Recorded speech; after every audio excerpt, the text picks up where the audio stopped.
Hey everybody, welcome to the Cardboard Cave. We're here to do a quick drink taste test, something I've never had before. I have zero idea if it's going to be disgusting, delicious, or somewhere in the vast in between.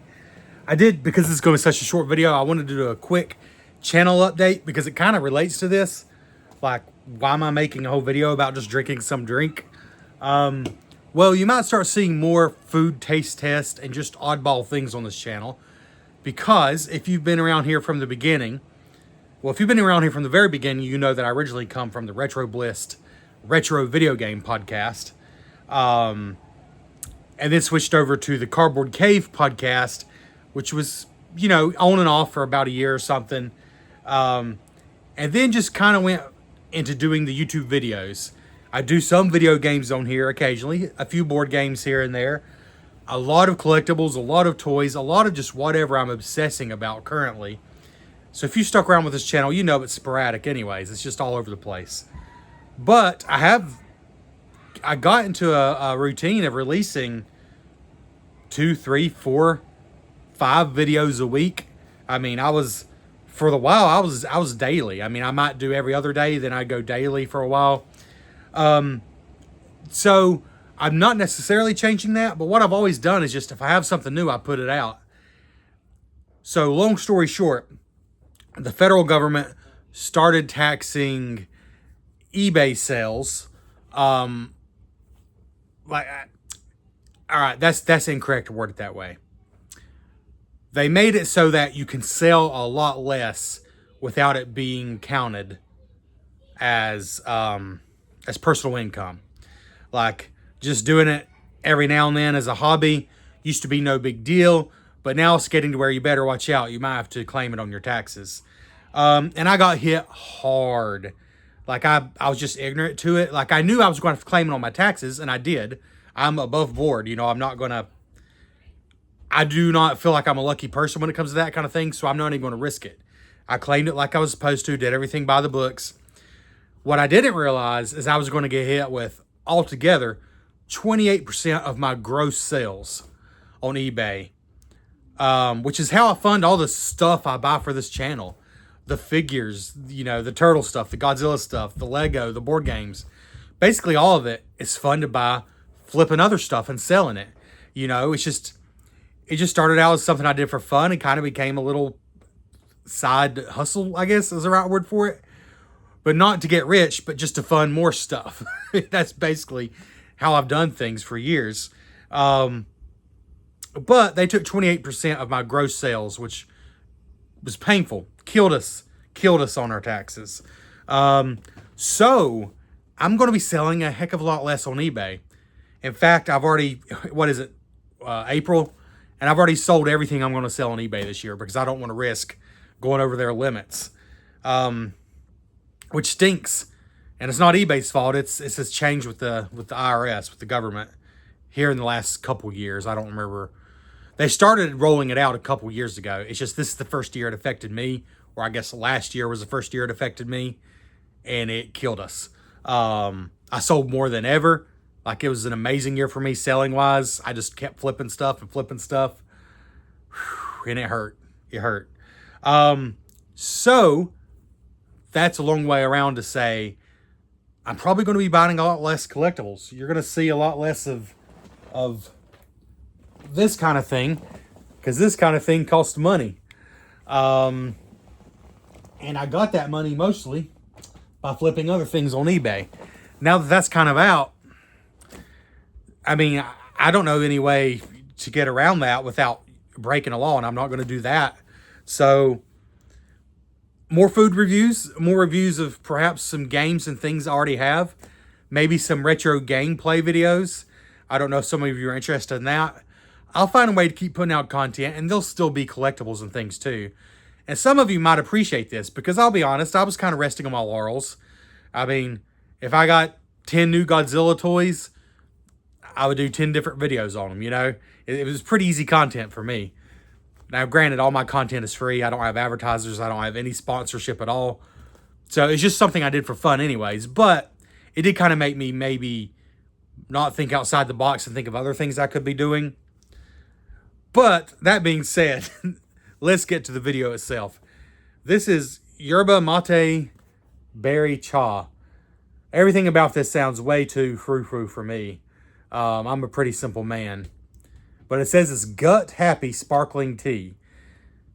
Now, the things that scare me about this is how la-di-da it sounds. I don't know how else to put it. Hippified, I'm not sure how else to word it.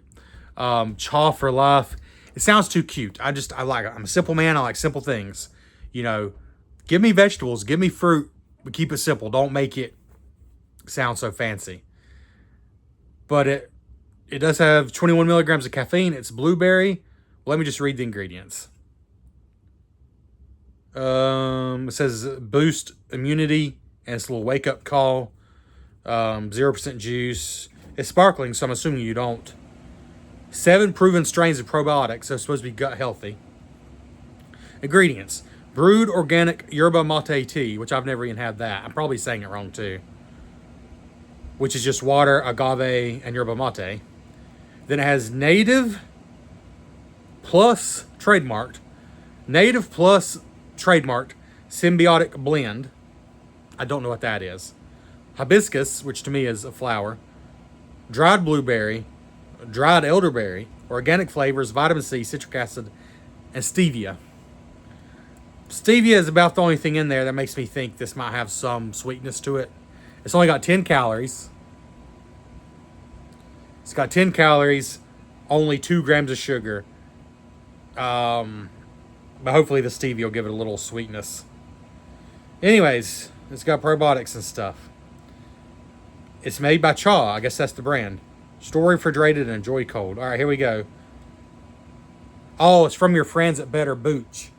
Oh, no. So is this going to taste like kombucha? I did not have a great reaction to that here a while back. I think I did that as a YouTube short, which this probably should have been too, but it is what it is. But yeah, there's what the can looks like. Yerba mate berry cha from your friends at Better Booch. I don't know if they're my friends or not, to be honest. We'll see.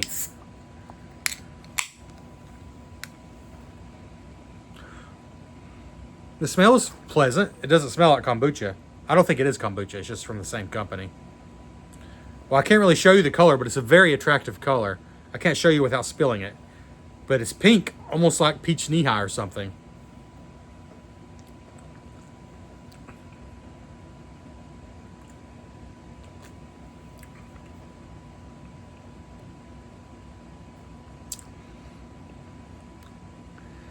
It is sparkling. I've had sparkling tea one time before, carbonated tea, and it was unusual, but I really enjoyed it. And I can't even remember what brand it was. It was a bottle or a can. It was like a packaged tea, and it was good. And I've never found it since, and I can't remember what brand it was. Oh, there you might be able to see the color a little bit. See there in the... It's a very pretty pink color. It's 100 times better than the kombucha. You know what? I'm not a coffee drinker, but I've tasted coffee. It has a bit of a coffee flavor to me. But I think that's just the tea, the yerba mate.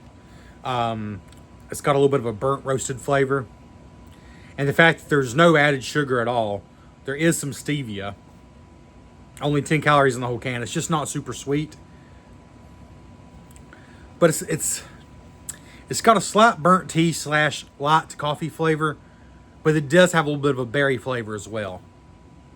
From I guess the blueberry and the elderberry.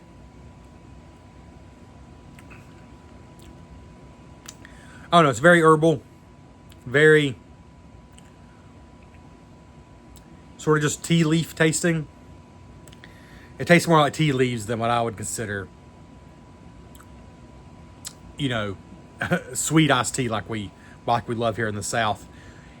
I guess if you just imagine a totally unsweetened tea, but then added some berry flavor and like some stevia to it, maybe that's not so far off.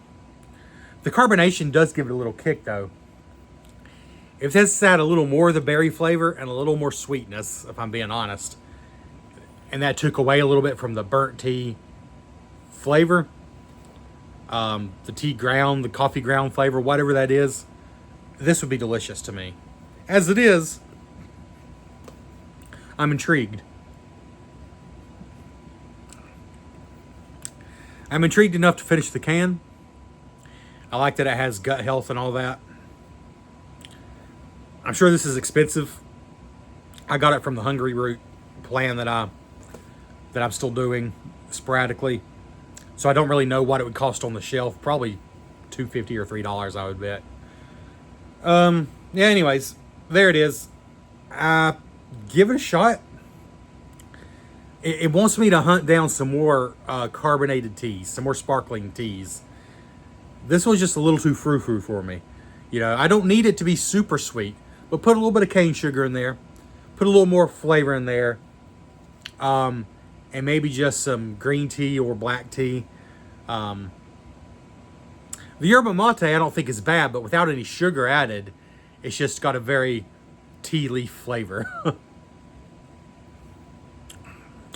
Or like coffee grounds flavor. I don't know how else to put it. But it's not bad. This is way longer than it should have been. Thanks for checking out the Cardboard Cave. We appreciate everybody that's sticking around, and we'll just see what the next video is, because at this point, I don't know. My backlog is finished. I didn't mention that earlier. For the longest time, I was operating on a big backlog. Some of the videos you saw, like the Turtles action figures and the Godzilla figures, were weeks or even over a month old by the time I put them out, because I had such a backlog. It's gone. 100%. Everything I've gotten, everything I've recorded, you have seen at this point. So this is just brand new, and we'll see what comes next. We'll catch you next time on the Cardboard Cave.